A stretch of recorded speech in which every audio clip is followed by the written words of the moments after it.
En esta ocasión analizaremos la política exterior durante el gobierno de Felipe Calderón Hinojosa entre el año 2006 y 2012.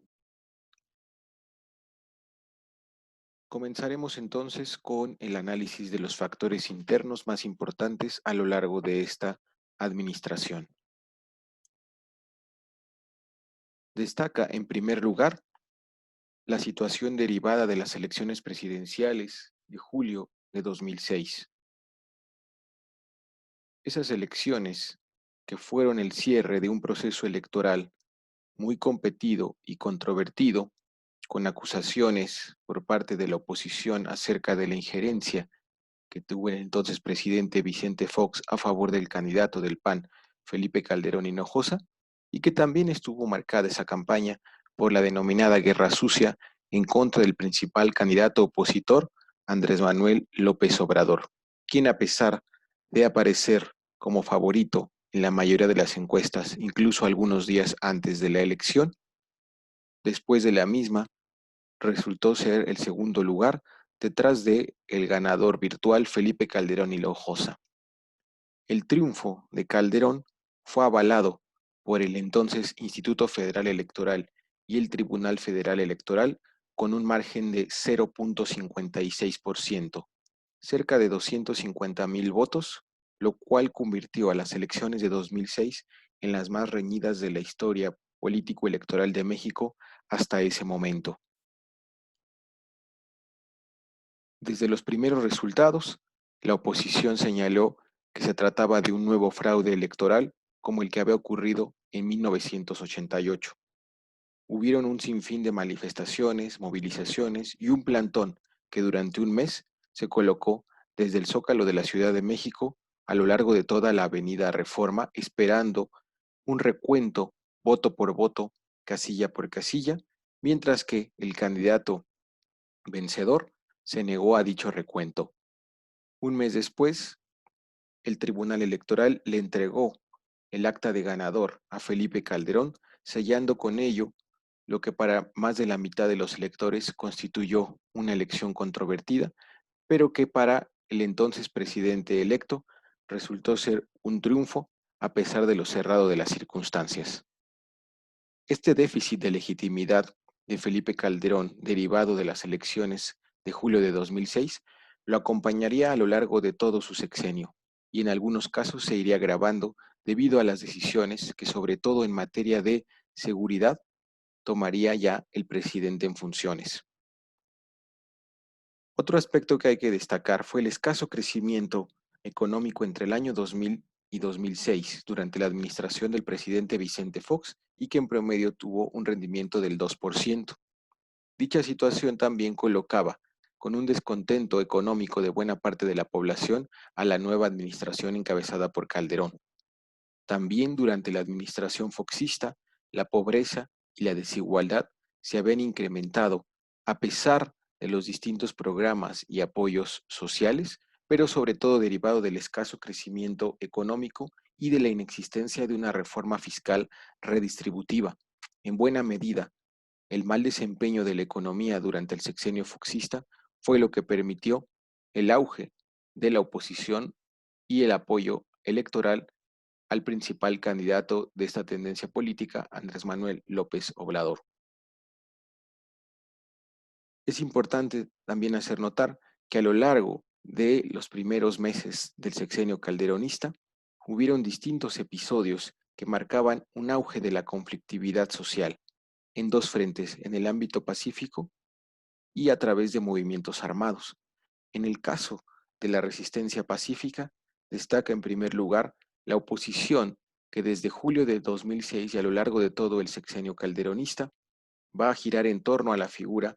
de Andrés Manuel López Obrador, su autodenominado gobierno legítimo y la calificación de gobierno espurio que le atribuyó a el gobierno de Felipe Calderón. También destaca, como parte de esa lucha pacífica, el movimiento de las víctimas que a lo largo del sexenio se van a ir incrementando como resultado directo de la guerra contra el narcotráfico que el propio Calderón iniciaría desde diciembre de 2006, tan solo unos días de haber llegado a la presidencia. Ese movimiento de víctimas va a concretarse hacia el año 2011 con el surgimiento del Movimiento por la Paz con Justicia y de Indignidad, encabezado por el poeta Javier Sicilia. Dicho movimiento representará la cúspide de una serie de movilizaciones que desde el principio del sexenio se dieron para protestar contra el incremento de la violencia, tanto de los grupos criminales como por parte de las fuerzas al servicio del Estado. También a lo largo de este sexenio destacarán distintos movimientos armados que, si bien no surgieron en este periodo, sí incrementaron sus ataques y sus acciones armadas. Tal fue el caso de las acciones llevadas a cabo por el Ejército Popular Revolucionario y el Ejército Revolucionario del Pueblo Insurgente, que desde una perspectiva también era una forma de expresión de la inconformidad por las elecciones del 2006 y por la militarización del país que se observará desde diciembre de dicho año. Complementan estos factores internos en el contexto inicial del sexenio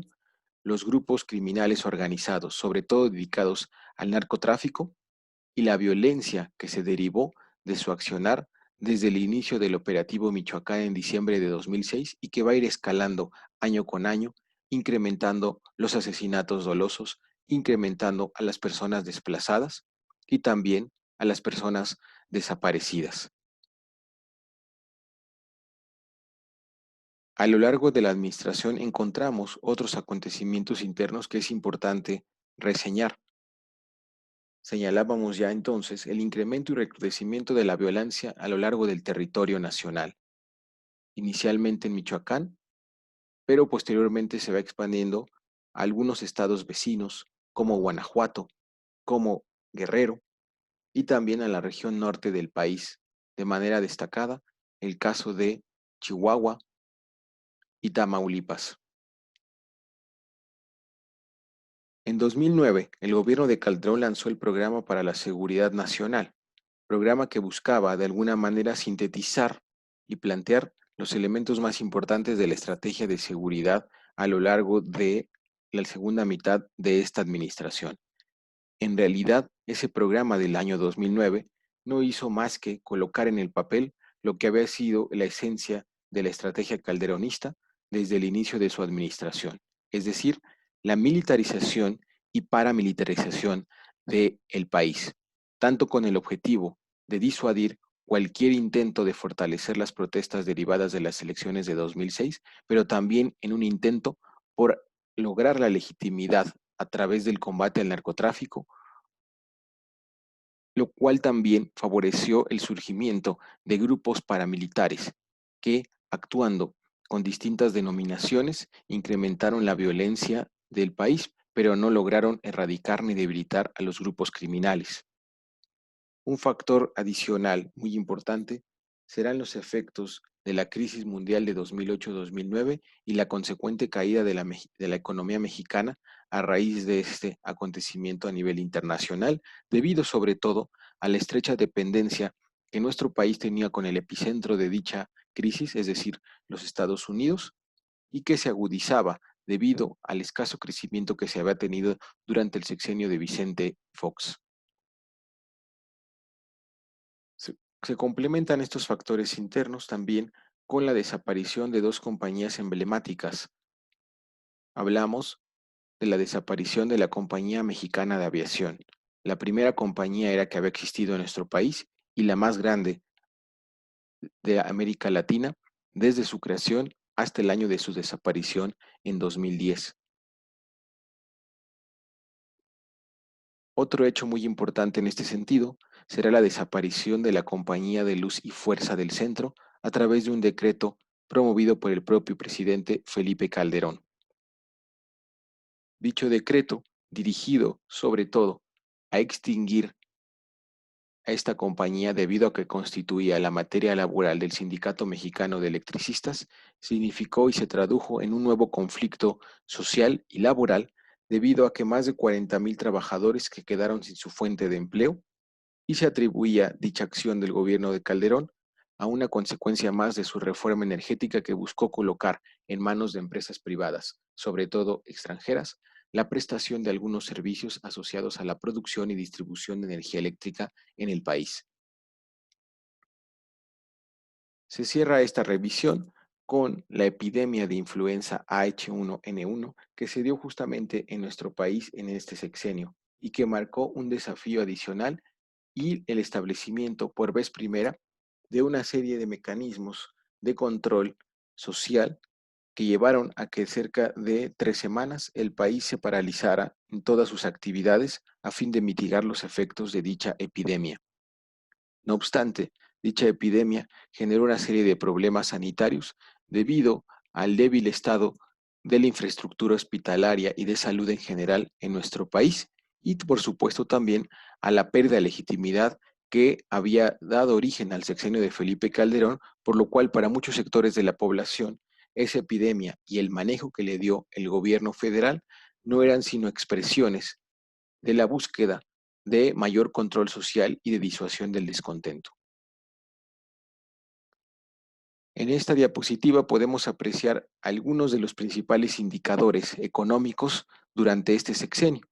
Destaca en la parte superior izquierda el desempeño del Producto Interno Bruto, particularmente lo que fue en los años 2008 y 2009, cuando ya se resintieron los principales efectos de la crisis y recesión mundial precisamente en esos años, destacando sobre todo la caída de más de 6% del PIB en el año 2009.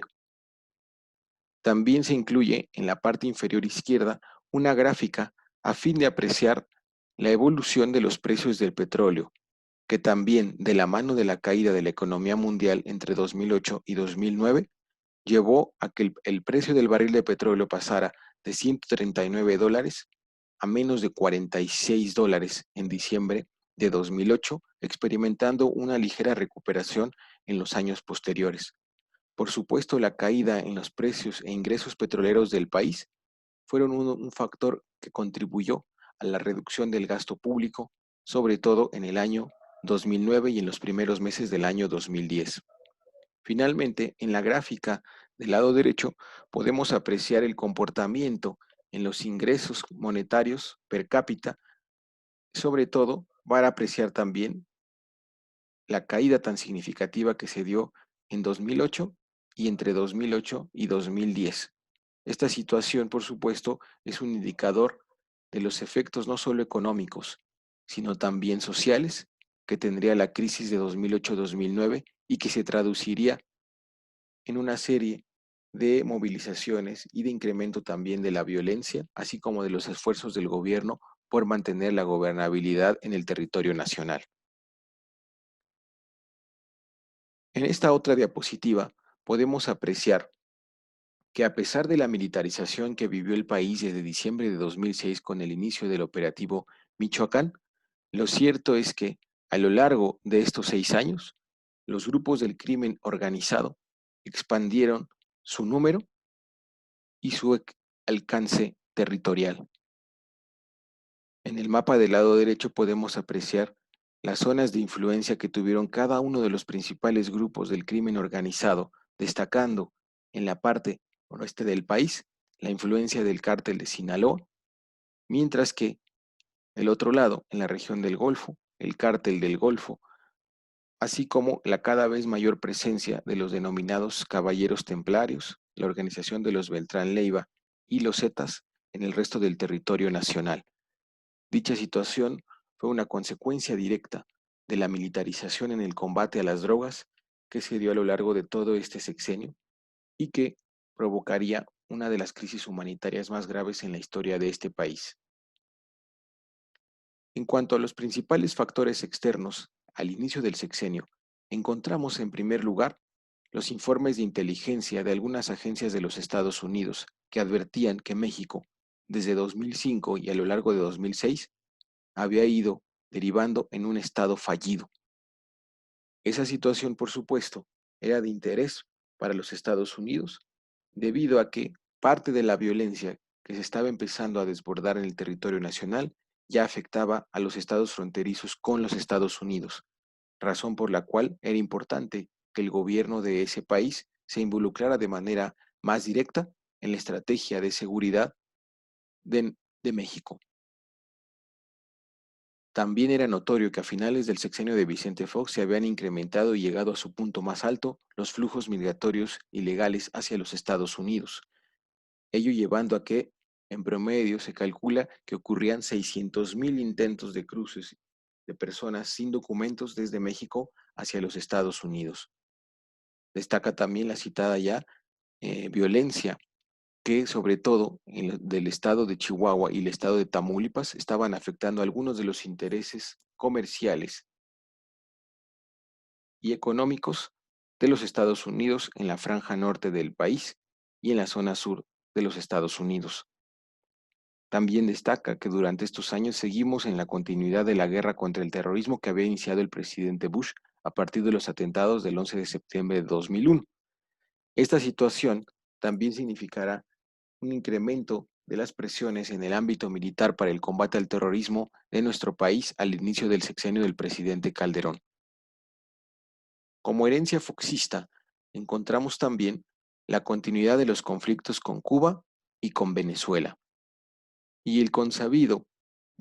daño al liderazgo de nuestro país en la región latinoamericana y caribeña que se habían dado precisamente en el sexenio del año 2000 al 2006 por distintas razones, como fue precisamente la defensa de Vicente Fox sobre la iniciativa para la creación del Área de Libre Comercio de las Américas, conocida como ALCA, y también por haber promovido la candidatura de Luis Ernesto Derbez en contra del consenso que ya existía para la llegada a la OEA del chileno José Miguel Insunza. Toda la política exterior de Vicente Fox hacia América Latina y el Caribe había dañado seriamente la imagen de nuestro país y era un déficit enorme para la política exterior del nuevo gobierno. En cuanto a los principales acontecimientos internacionales que ocurren ya durante la administración de Felipe Calderón, destacan tres: la ya citada crisis mundial de 2008-2009 y sus efectos que no dejarán de sentirse en nuestro país. Sobre todo la caída de la economía de nuestro principal socio comercial, los Estados Unidos. Por supuesto, la caída de las exportaciones mexicanas hacia ese mercado. El resurgimiento del proteccionismo en todo el mundo y particularmente en el continente americano, que fue uno de los más afectados por esta crisis. Y también una serie de iniciativas emanadas desde los principales organismos financieros internacionales como el FMI, el Banco Mundial y el Banco Interamericano de Desarrollo, y que buscaron evitar que esta crisis significase un freno al proyecto neoliberal que se había iniciado desde los años 90 en toda la región y sobre todo en países como el nuestro. En buena medida, la reacción de esos organismos financieros internacionales respaldadas por el gobierno de los Estados Unidos delimitó las opciones para hacer frente a la crisis en países como el nuestro. Por esa razón, la salida que desde el gobierno de Felipe Calderón y sobre todo desde la Secretaría de Hacienda encabezada por Agustín Carstens para hacer frente a la crisis se concretó en una política procíclica, es decir, una política que buscaría acelerar la caída de la economía para lograr una salida más rápida la misma. Por supuesto, en las condiciones económicas y sociales del país, dicha estrategia se tradujo en un incremento de la pobreza, en una reducción del gasto público y por lo tanto en un aumento de la desigualdad como principales efectos de esa crisis económica a nivel mundial. También durante los años 2006 al 2012 se profundizan los cambios políticos y económicos en América Latina y el Caribe que ya se habían iniciado desde finales de los 90 y sobre todo entre el año 2000 y 2005, con el fortalecimiento de la izquierda en Sudamérica, con los ejemplos ya sabidos de Venezuela, Bolivia, Ecuador, Brasil y Argentina. Esa situación que llevó al fracaso del ALCA y al fortalecimiento de otras iniciativas como la Unión de Naciones Sudamericanas y la Alternativa Bolivariana de las Américas, polarizó como no se había visto en años recientes a todo el continente y particularmente América Latina y el Caribe, puesto que a la par que existían estos gobiernos progresistas, también existían gobiernos encabezados por la derecha, como lo era precisamente el caso de México y el caso también de Colombia. Esa situación, por lo tanto, favorecerá una división en América Latina y pondrá en serio riesgo cualquier iniciativa de alcance regional. Destaca finalmente el cambio de gobierno en los Estados Unidos que se dio a partir de 2009 con el inicio del gobierno de Barack Obama y la salida del gobierno de George Bush. La llegada al poder de Barack Obama se tradujo en una serie de cambios, pero también de elementos de continuidad en su política exterior y en su relación con México. En cuanto a los cambios, es importante señalar que se produjeron una serie de modificaciones en el discurso de la política exterior del gobierno de Barack Obama. Se dejó de poner mucho énfasis en la guerra contra el terrorismo y se trató de propiciar y fortalecer una serie de nuevos temas en la agenda de la política exterior de los Estados Unidos,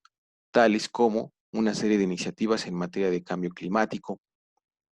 una serie también de iniciativas en materia de derechos humanos y sobre todo el fortalecimiento de iniciativas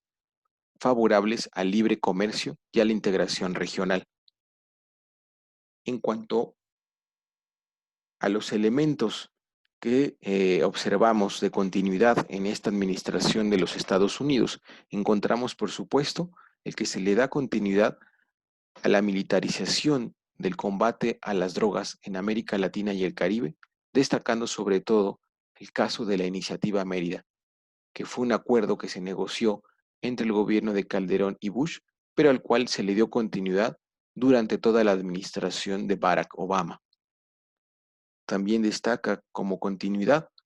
la política antimigratoria y que precisamente en los años de Barack Obama alcanzaría un número récord de deportaciones de mexicanos procedentes de los Estados Unidos.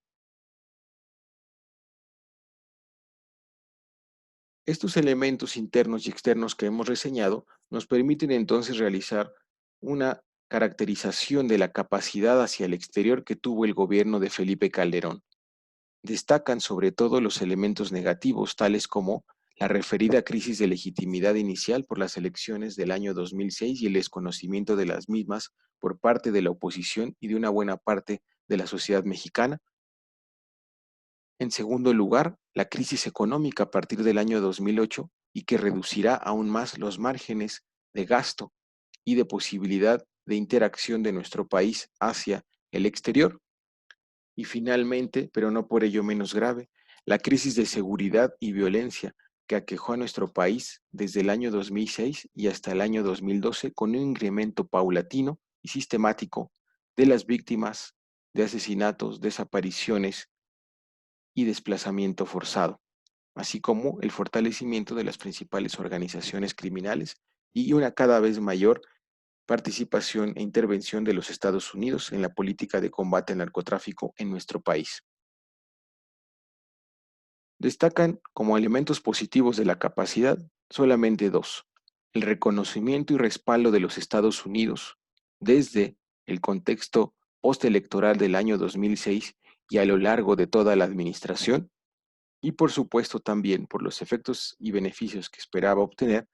el respaldo que tuvo el gobierno de Calderón por parte del capital extranjero, sobre todo de origen estadounidense. Hablamos en suma de una capacidad bastante limitada en términos de la sociedad y muchos actores políticos, pero hablamos, por supuesto, de dos actores clave que fueron los que mantuvieron la estabilidad y la gobernabilidad durante este sexenio: el gobierno y las agencias estadounidenses y sobre todo los grandes capitales transnacionales que buscarían presionar para la realización de una serie de reformas en materia energética y laboral. En cuanto a los objetivos más importantes de la política exterior del gobierno calderonista, destacan cinco. En primer lugar, se buscaba impulsar la proyección de México en el entorno internacional, que era una consecuencia de los objetivos que no se habían alcanzado en el sexenio de Vicente Fox. En segundo lugar, proteger y promover activamente los derechos de los mexicanos en el exterior y que también constituyó una herencia no alcanzada del gobierno foxista. Ampliar la vigencia de los valores y principios democráticos fue el tercero de los objetivos planteados en ese Plan Nacional de Desarrollo 2007 y 2012, y que de alguna manera también representaba la continuidad de uno de los objetivos del sexenio foxista, pero que se vería gravemente dañado por las elecciones del año 2006. Si eran estos objetivos, la búsqueda de las libertades fundamentales y los derechos humanos en el marco de la política exterior de México, y que también era una herencia foxista que se reafirmaba con la presencia de un presidente emanado de la doctrina panista y de sus mecanismos fundamentales a través de la promoción del liberalismo político y el respeto a los derechos humanos. Por supuesto, este objetivo también se vio seriamente dañado por los múltiples casos de violación a los derechos humanos que se dieron a lo largo de este sexenio en el contexto de la denominada guerra contra el narcotráfico. Finalmente, cierra esta lista de objetivos la búsqueda que tenía este gobierno para contribuir al desarrollo sostenible y la agenda que se estaba debatiendo en aquellos momentos en distintos mecanismos, sobre todo en el marco de las cumbres de cambio climático organizadas por las Naciones Unidas. ¿Será este tal vez el objetivo en el que más elementos favorables logre encontrar el gobierno de Felipe Calderón, pero que no serán suficientes para revertir lo que no se logró en el resto de los objetivos? Pasemos entonces ahora al análisis de los tomadores de decisiones más importantes en este sexenio.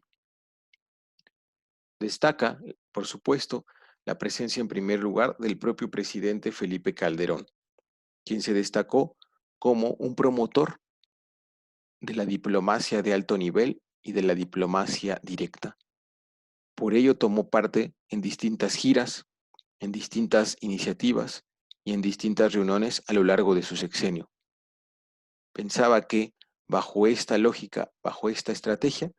nuestro país podría haber reforzado su capacidad de negociación, aunque, como sabemos, también se pudo haber visto afectada por el proceso electoral del año 2006 y la negativa de este personaje para que hubiese cualquier tipo de recuento a fin de esclarecer los resultados de dicha jornada electoral. Ahora bien, en cuanto a los sectores, a los actores de un segundo nivel, aquí a diferencia de otros sexenios, encontramos una gran variedad de personajes que tuvieron influencia en el ámbito de sus atribuciones en la política exterior a lo largo de este sexenio. Por ser la secretaria de Relaciones Exteriores, Patricia Espinosa Cantellano ocupó un papel formal en la planeación de la política exterior en este sexenio. No obstante, parte de la razón por la cual Felipe Calderón eligió a Espinosa como su secretaria de Relaciones Exteriores es que él conocía que al ser miembro del Servicio Exterior Mexicano tendría un perfil mucho más bajo que lo que habían tenido los secretarios de Relaciones Exteriores durante el sexenio de Vicente Fox. Dicha situación, por lo tanto, se tradujo en que Patricia Espinosa, efectivamente, tendría un rol muy bajo y de carácter reactivo durante los 6 años que se mantuvo como secretaria de Relaciones Exteriores. En ese desempeño, sin duda, tuvo enorme influencia el apego que tuvo a los lineamientos y a las instrucciones dictadas desde Los Pinos. El carácter reactivo de la secretaria de Relaciones Exteriores que ya hemos comentado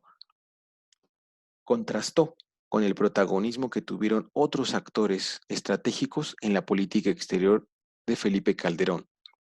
destacando el caso de Agustín Carstens, quien, como ya señalamos, entre 2006 y 2009 se desempeñó como secretario de Hacienda y Crédito Público. Es un actor relevante en la política exterior de este sexenio debido a que no solo se encargó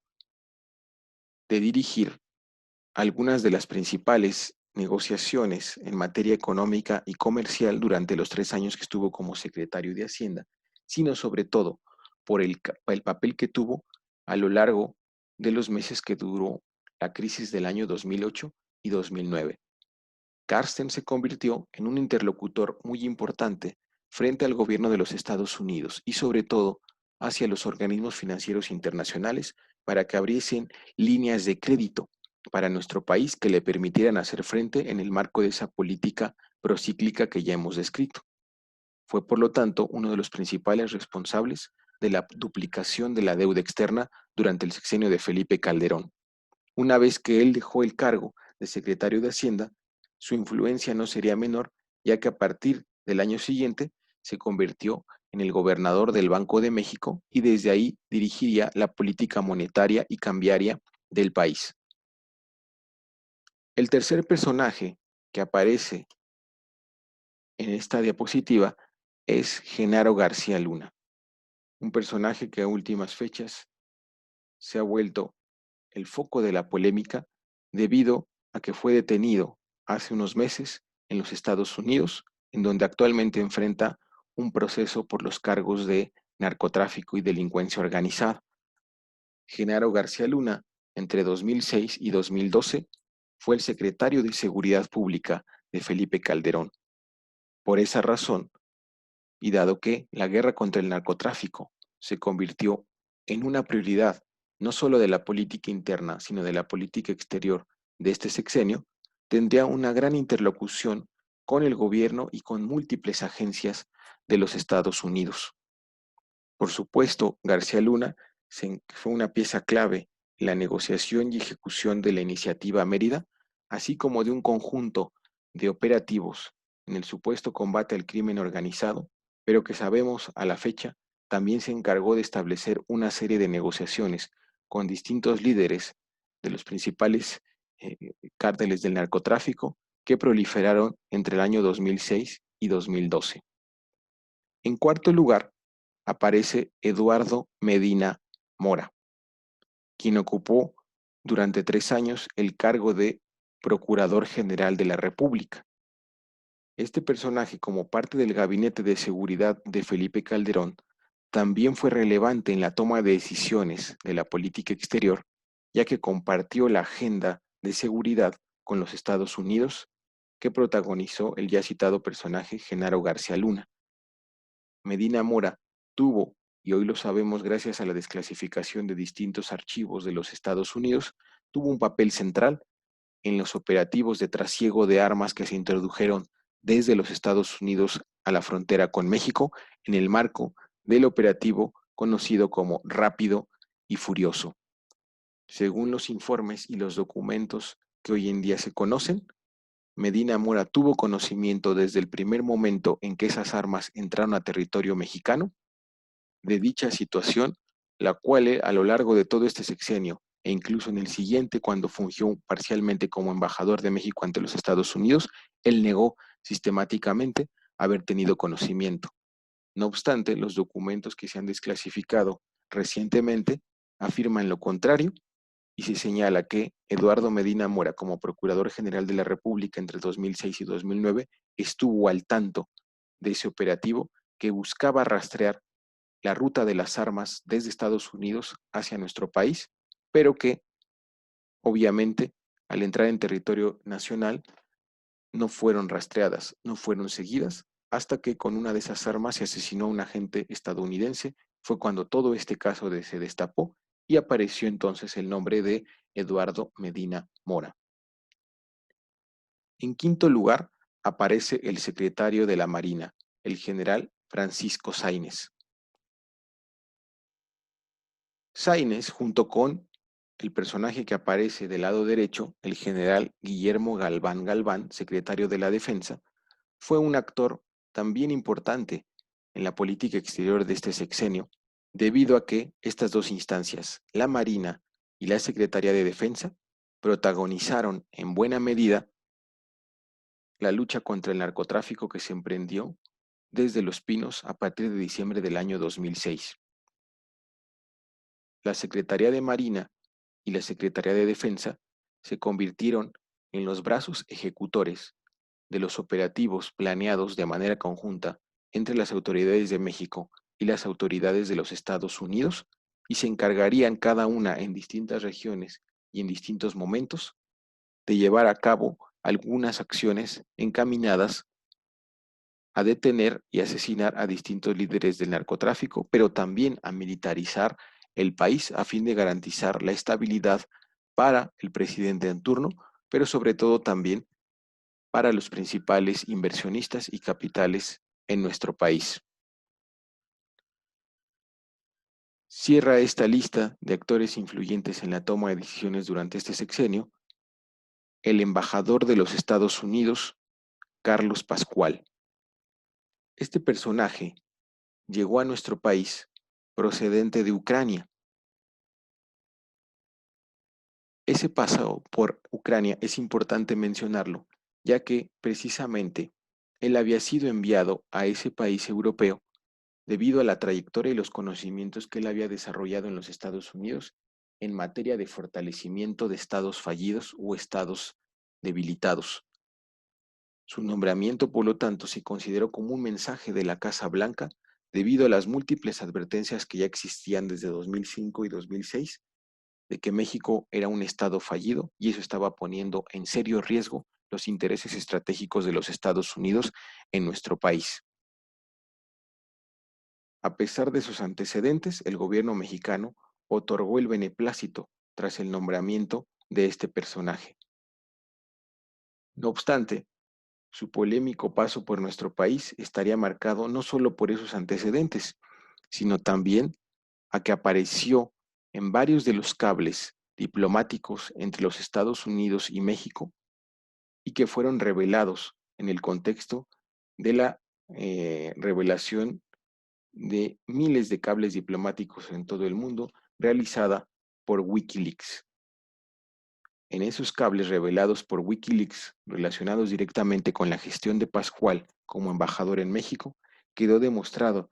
el nivel de injerencia que tenía este personaje en la estrategia de combate a los principales grupos del crimen organizado y la desconfianza que él mencionaba abiertamente existía desde la Casa Blanca hacia el ejército y por ello el cada vez mayor apoyo y respaldo que le daba a la Secretaría de la Marina.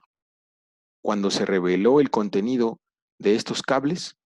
el gobierno de Felipe Calderón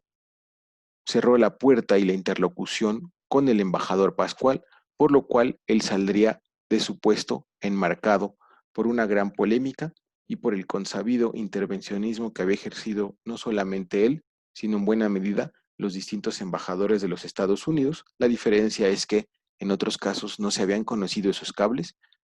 pero en el caso de Pascual esto había sido posible gracias a las revelaciones de Wikileaks.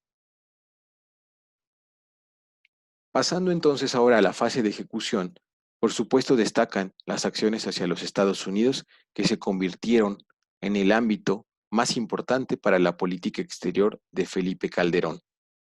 Destaca en el contexto de la política exterior de Estados Unidos en este sexenio la iniciativa Mérida.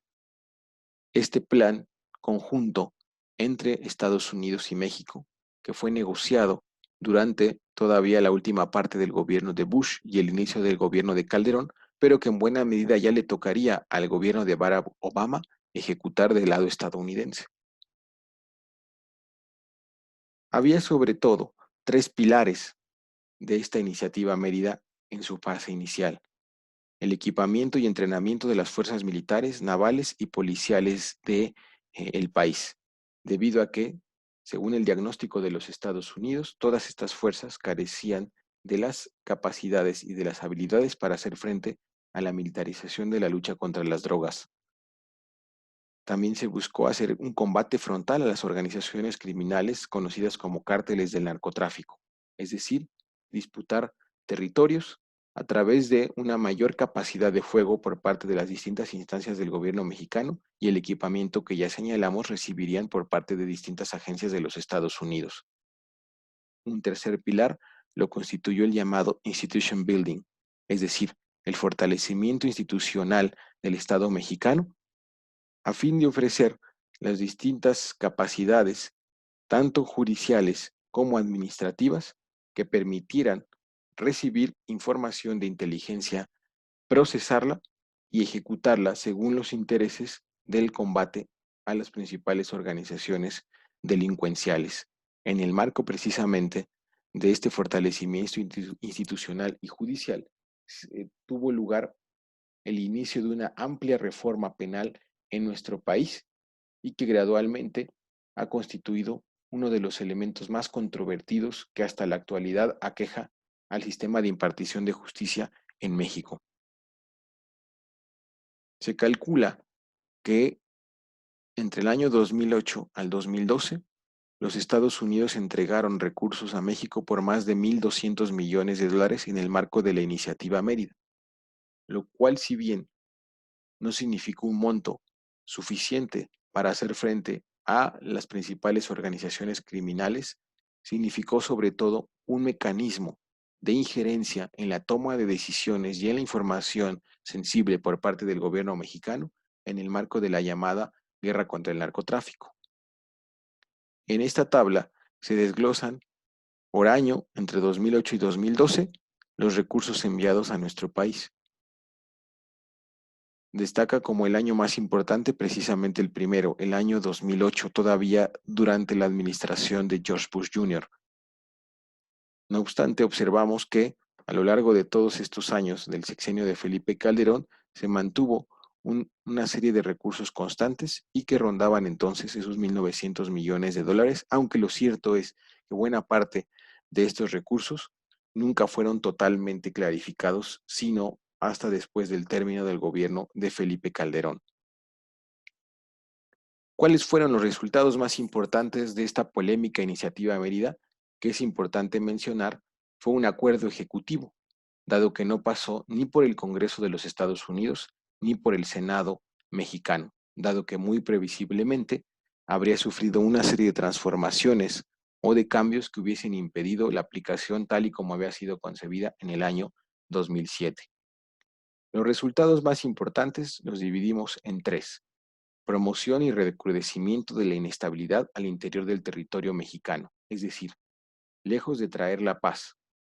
y un retraimiento o contracción de las principales acciones violentas por parte de los grupos del crimen organizado, observamos cómo se amplió la inestabilidad derivada de las acciones, por un lado, de las Fuerzas Armadas mexicanas, pero por otro también de los grupos criminales.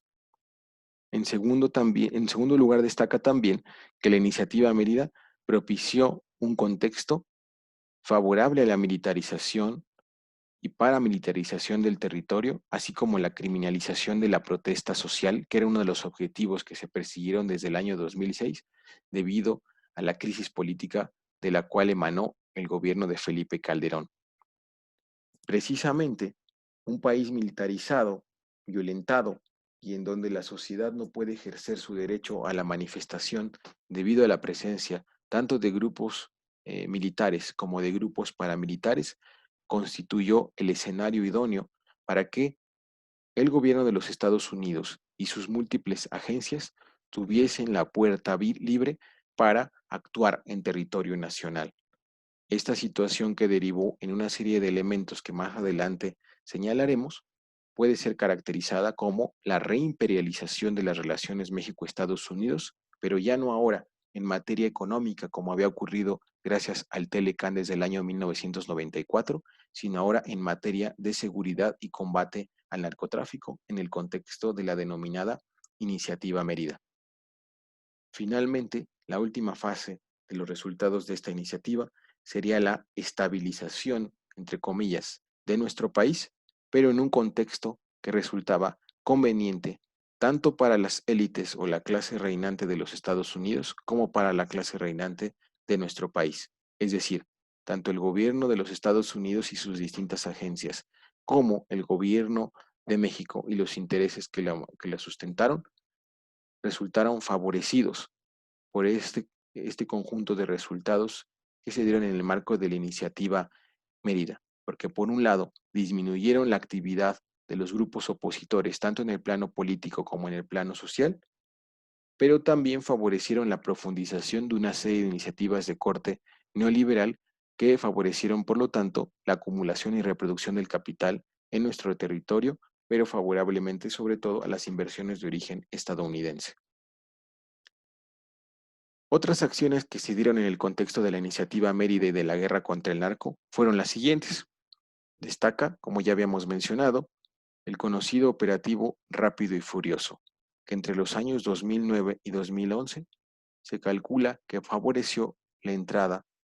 de entre 100.000 y 500.000 armas de manera ilícita a nuestro país, pero con conocimiento tanto de agencias estadounidenses como de agencias mexicanas. Dicha situación favorecería, por lo tanto, un incremento de la violencia y de la capacidad de fuego, sobre todo en los grupos criminales que fueron quienes recibieron gran parte de estas armas y que precisamente era uno de los objetivos que se buscaba, en teoría, combatir en el marco de la llamada Iniciativa Mérida y de la guerra contra el narcotráfico. La participación directa que hoy sabemos tuvieron agentes del gobierno de Calderón, como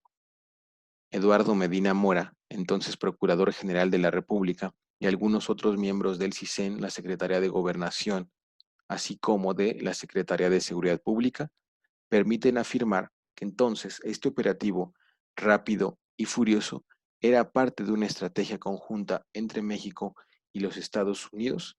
que favorecía por lo tanto sus intereses más allá de aquellos vinculados a combatir al crimen organizado. No solo hubo un flujo de armas procedentes de los Estados Unidos hacia México, sino también un lavado de dinero de México hacia los Estados Unidos, mismo que no fue combatido, o al menos no abiertamente, por parte de las autoridades financieras del vecino del norte. Destacan de manera específica los casos del Wachovia Bank y HSBC, que se calcula que durante buena parte del sexenio de Calderón lavó entre 300 y 500 mil millones de dólares a algunas de las principales organizaciones criminales de nuestro país. Dicha situación es lo que explica también la enorme capacidad financiera y económica que tuvieron los principales cárteles del narcotráfico en aquellos años y que hacía inútil cualquier iniciativa que no tocara de manera principal el lavado de dinero entre estas organizaciones y las distintas instituciones bancarias que operaban en la frontera entre México y los Estados Unidos. Un tercer elemento que no hay que perder de vista, que se dio en el marco de esta política de combate al narcotráfico, fue que operaron de manera cada vez más numerosa agentes y agencias estadounidenses en México,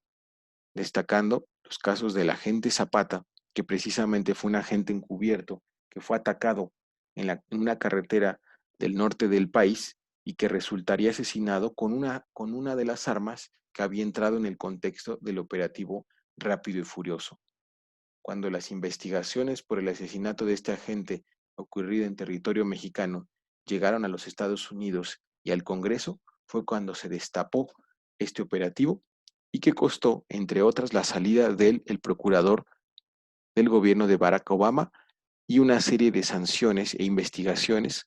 que tuvieron repercusiones sobre todo en los Estados Unidos, pero que en México hasta la fecha no han sido completamente esclarecidas y se sigue solicitando información al gobierno de los Estados Unidos que permita conocer el grado de conocimiento que tuvieron distintos funcionarios de alto nivel del gobierno de Felipe Calderón e incluso el propio presidente de la República. También hubo un caso muy conocido que fue el ataque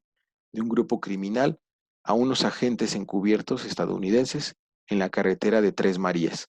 Esa situación también destaparía y provocaría una serie de acusaciones acerca de que la Secretaría de Seguridad Pública y otras instancias como el Ejército Mexicano habían sido infiltrados por grupos criminales y por lo tanto sabían y tenían conocimiento de las rutas, los vehículos que utilizaban agentes de los Estados Unidos que por lo tanto podían ser atacados. Finalmente destacan la Oficina Binacional de Inteligencia, que fue revelada producto de investigaciones periodísticas y que operaba, según estos reportes, a unos cuantos metros de la Embajada de los Estados Unidos en la Ciudad de México y desde la cual trabajaban decenas de agentes encubiertos de los Estados Unidos, interviniendo correos electrónicos, interviniendo llamadas telefónicas y por lo tanto proveyendo a los servicios de espionaje de los Estados Unidos de una serie de datos y de informaciones que a su vez le permitían utilizarlas a favor o en contra de sus intereses en el contexto de la denominada guerra contra el narco en nuestro país. Cierra esta operación encubierta de los Estados Unidos la revelación de que en México también habían aviones estadounidenses no tripulados y que también eran utilizados en operativos sensibles para los servicios de inteligencia de los Estados Unidos. En suma, la denominada Iniciativa Mérida y la estrategia de combate al narcotráfico diseñada por el gobierno mexicano junto con los Estados Unidos favoreció que como nunca antes los servicios de inteligencia y de seguridad de los Estados Unidos tuviesen un protagonismo en la ejecución de esa estrategia en territorio mexicano. Cierra esta lista el pasaje ya referido sobre los llamados cables revelados por Wikileaks y que, dado el contenido vinculado en su mayoría al combate al narcotráfico y las valoraciones críticas que tenía el embajador Pascual acerca de distintos funcionarios del gobierno mexicano, y que propiciaría la salida de este personaje en el año 2011. Más allá de las relaciones con los Estados Unidos y sobre todo de las acciones vinculadas a la iniciativa Mérida y a la guerra contra el narcotráfico, destacan algunas otras como lo fueron la serie de protestas que realizó el gobierno mexicano ante la iniciativa antiinmigrante en Arizona, conocida como la Ley Arizona o la Ley SB 1070, que en el año 2010 fue promulgada por la gobernadora de ese estado y que resultó ser muy polémica y resultó impugnada ante la Corte Suprema de los Estados Unidos debido a que criminalizaba a todas aquellas personas por su apariencia. Una persona, por lo tanto, que aparentara ser inmigrante podía ser detenida sin ningún otro mecanismo legal de por medio, y no solo ello, sino que facultaba a la policía local a realizar una serie de procedimientos judiciales que terminarían en suma con la criminalización de los migrantes mexicanos en ese estado fronterizo de los Estados Unidos. También destaca la reacción por parte del gobierno de Felipe Calderón ante la decisión del gobierno canadiense para establecer el trámite de la visa a todos aquellos mexicanos que desearan entrar a territorio canadiense a partir del año 2009. Esta situación fue una consecuencia del gobierno canadiense a el incremento muy notable de las solicitudes de asilo y de protección en territorio canadiense que realizaron distintos individuos de nuestro país que, en el contexto de la llamada guerra contra el narcotráfico, habían sufrido el asesinato de algún familiar, las amenazas directas en su contra, la persecución por parte de grupos criminales e incluso la violación de sus derechos por parte de distintos órganos del Estado mexicano. Fue tal el número de solicitudes de asilo que se tramitaron hacia el gobierno canadiense entre el año 2006 y 2009 que este gobierno, por lo tanto, decidió establecer la visa como un requisito para que cualquier mexicano, independientemente de su actividad, pudiese entrar a territorio canadiense. Por supuesto, el gobierno de Calderón protestó a través de su embajada en Canadá ante el establecimiento de esta medida, misma que no sería revertida sino hasta el sexenio siguiente. En el ámbito bilateral también destaca el cambio, sobre todo en las formas, en la relación de México con Cuba y con Venezuela. Dichas relaciones, como ya lo habíamos mencionado, habían estado seriamente afectadas por el desempeño de la diplomacia mexicana durante el sexenio de Vicente Fox. Ahora bien, fue prioridad para el gobierno de Felipe Calderón eliminar esos conflictos diplomáticos que, a su juicio, abrían frentes innecesarios para el gobierno mexicano, que de por sí ya tenía un contexto inicial muy adverso. Por esa razón, desde el año 2006 y a lo largo de todo su sexenio, buscará un acercamiento gradual con el gobierno de Fidel Castro y de Hugo Chávez a fin de normalizar las relaciones diplomáticas de esos países con México. No obstante, a pesar de que se tuvo éxito en la normalización de esas relaciones, logrando que se designara a nuevos embajadores en México por parte de Cuba y Venezuela, lo cierto es que solamente hasta el final de su sexenio Felipe Calderón viajó a esos países, pero no hubieron iniciativas importantes para darle contenido más allá del estrictamente formal y diplomático a esas relaciones.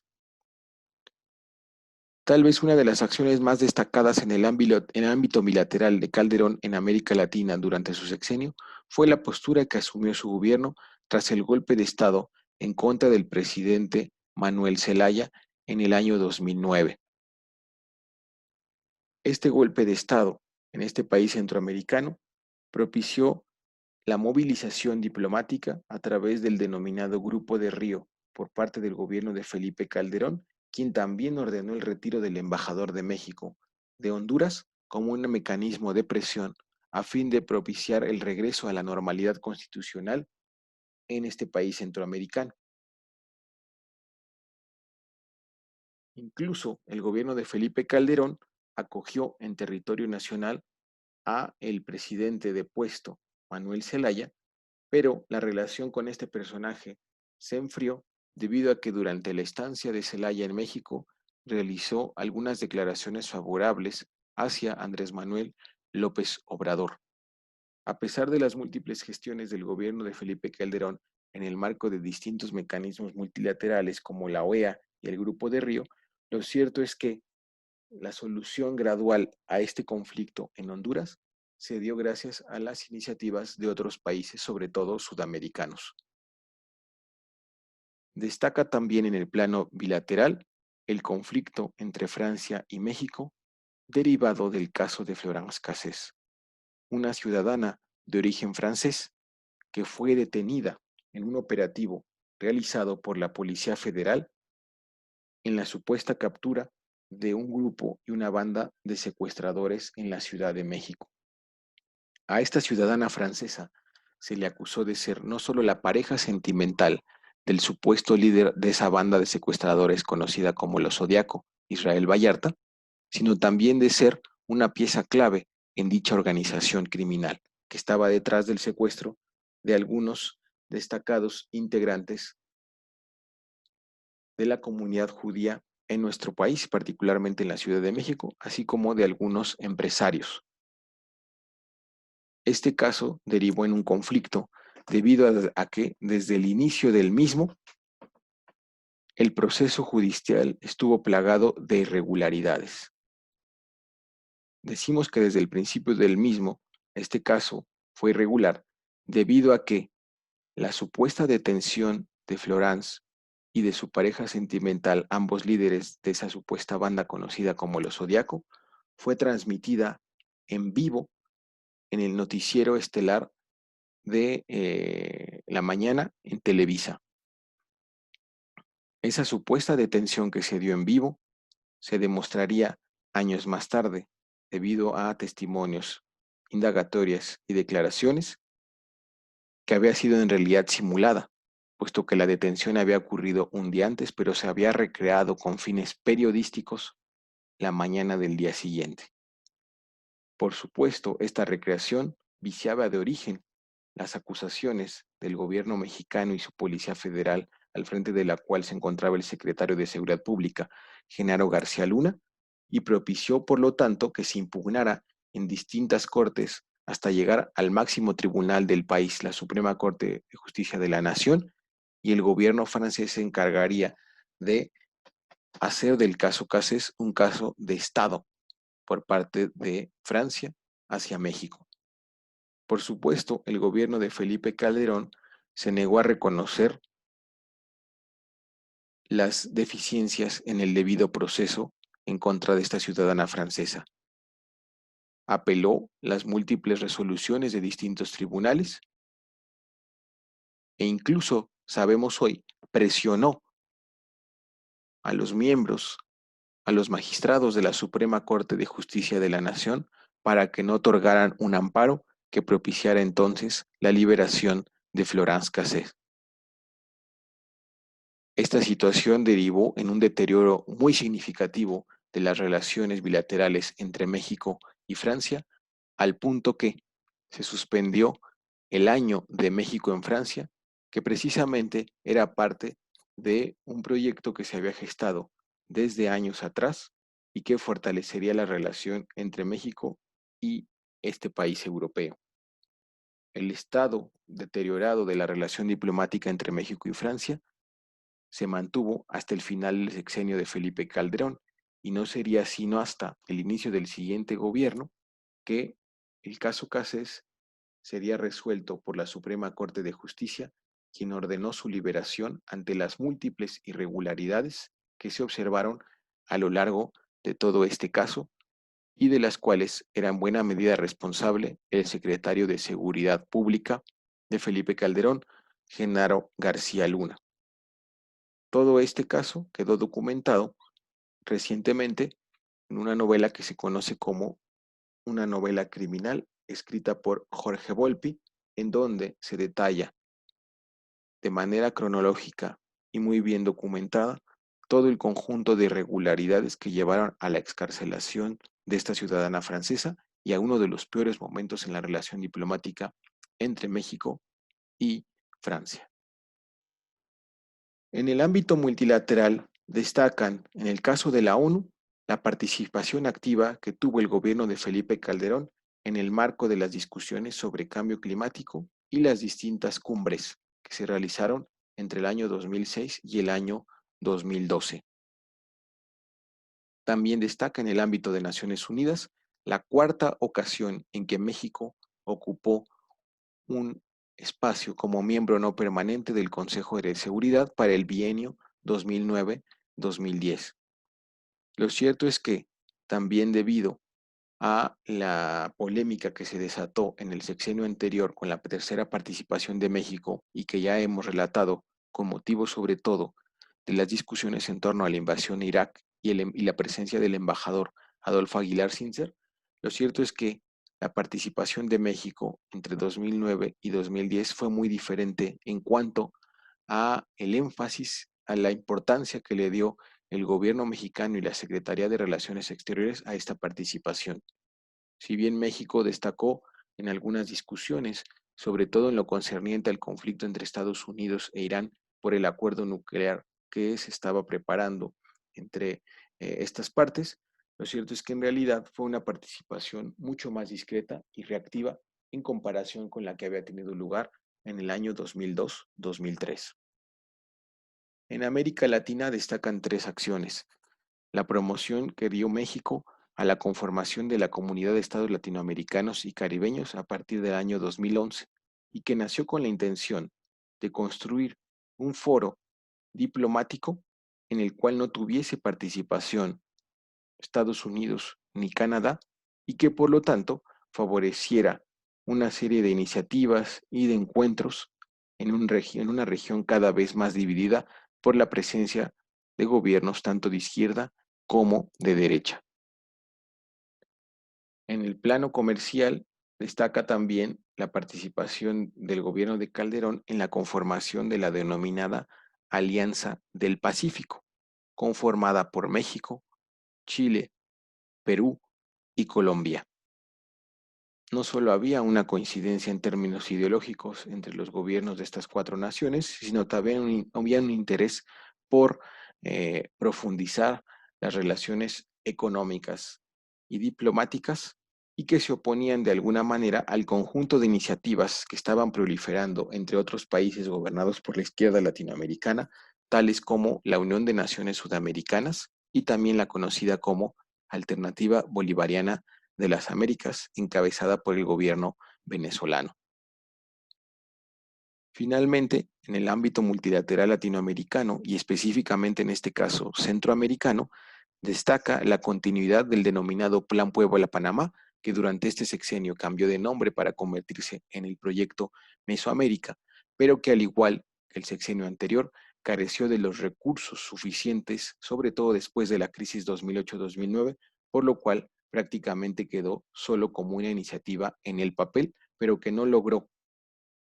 la construcción de obras de infraestructura que vincularan al sur de nuestro país hasta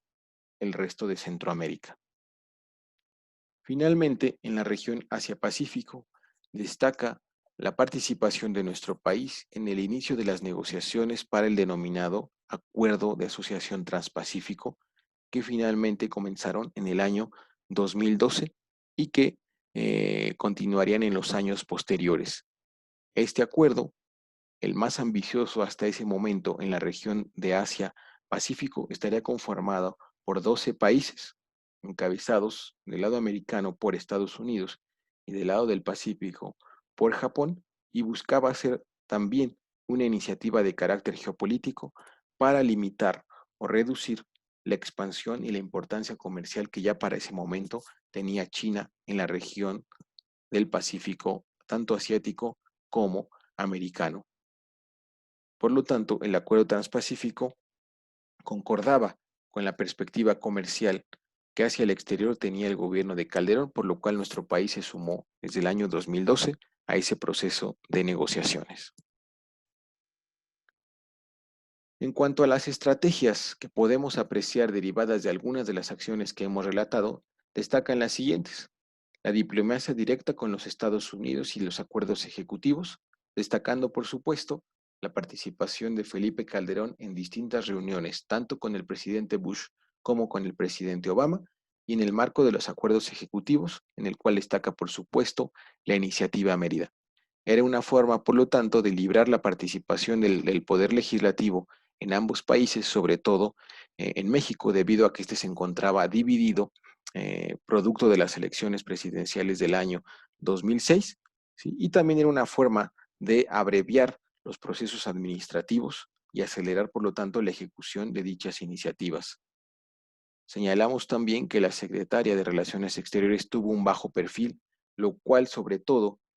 se dio con la intención del gobierno de Felipe Calderón de evitar los conflictos que derivadas de acciones de los secretarios, tanto Castañeda como de Derbez, se habían dado en el sexenio anterior y que habían dañado la capacidad de negociación de México en aquellos 6 años y que por lo tanto en este se esperaba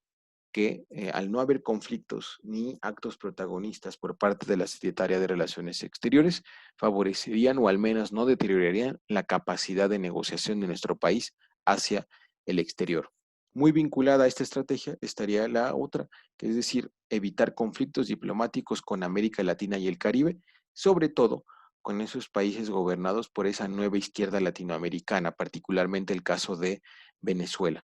Si bien no hubo un interés por profundizar las relaciones con Venezuela, con Bolivia, Ecuador, Argentina, sí lo hubo con Brasil, pero resultó fallido ese intento, al menos se trataría de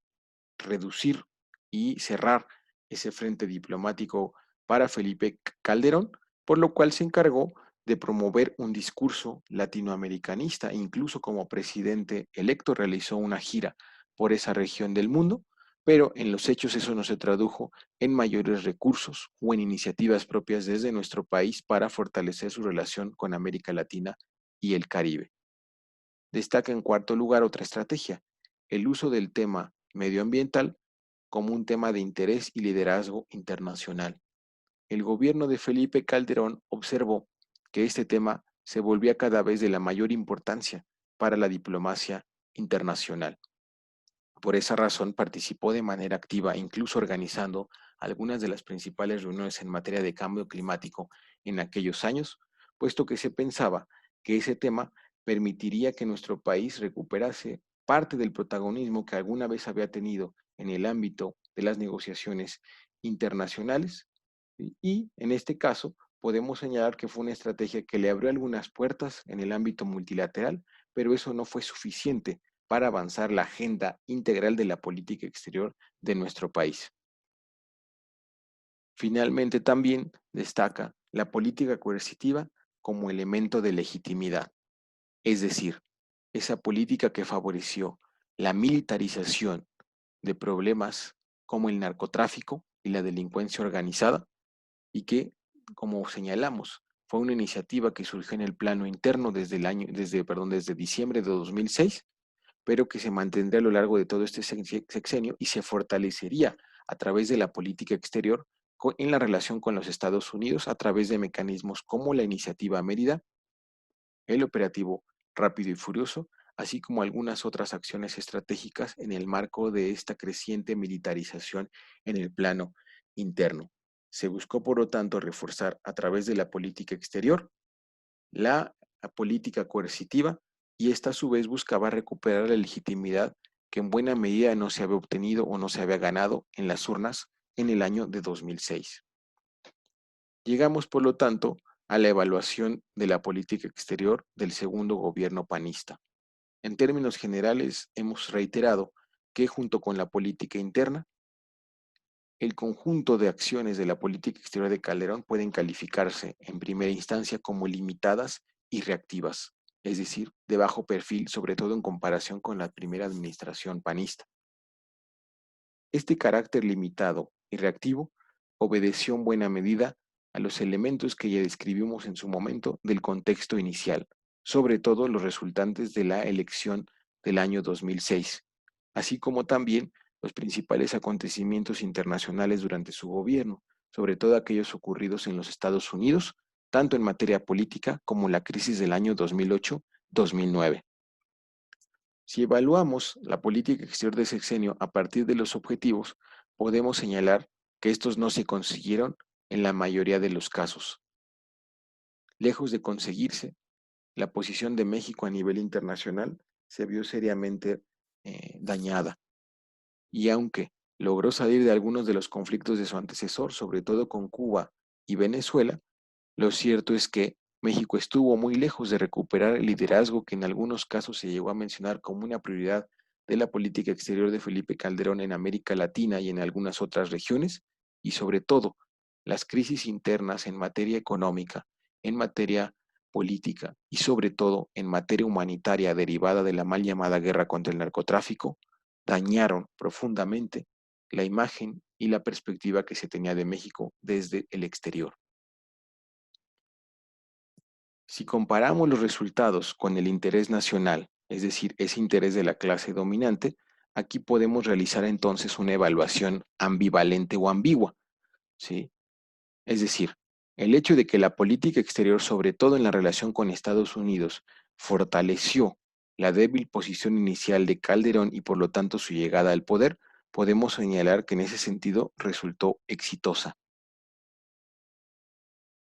También el hecho de que ese respaldo diplomático, económico e incluso militar que emanó sobre todo de los Estados Unidos permitió la profundización de reformas estructurales como la energética y la laboral,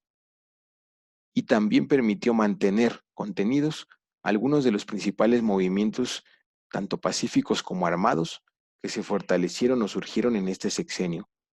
Ello, en suma, permitió que desde 2006 a 2012 se continuara con la profundización del proyecto neoliberal y por lo tanto los intereses del capitalismo transnacional en México. No obstante, el carácter coercitivo de los medios que se emplearon, tales como la militarización, tales como la narrativa de la guerra contra las drogas, el flujo de armas e incluso